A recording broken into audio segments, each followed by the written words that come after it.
শেখ সেলিমের ডেরা থেকে উত্থান নায়িকা নিপনের, পেশায় চিত্রনায়িকা।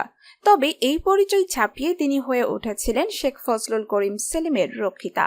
বিষয়টি ফিল্ম ইন্ডাস্ট্রিতে ছিল ওপেন সিক্রেট, এমনকি সহকর্মীদের মধ্যেও চলত রসালো গল্প।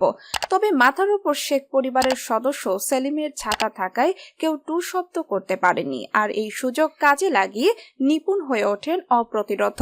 অপরাগতা যেন তার ডিকশনারিতে ছিলই না। বাংলাদেশ চলচ্চিত্র উন্নয়ন কর্পোরেশন, সরকারি দপ্তর থেকে শুরু করে আইন মন্ত্রণালয়, সর্বত্রই ছিল তার দৌড়। নিপন এমপি বা মন্ত্রী নয়, শেখ হাসিনার সরকারের কোনো দায়িত্বেও ছিলেন না।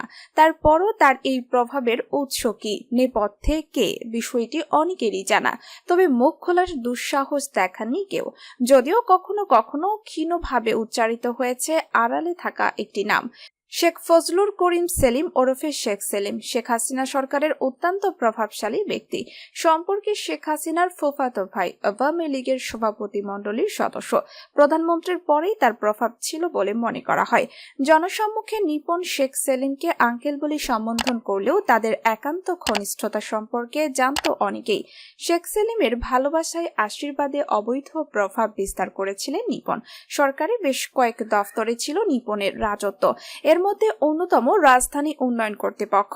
রাজুক থেকে শত শত কোটি টাকা হাতিয়ে নিয়েছে নিপন।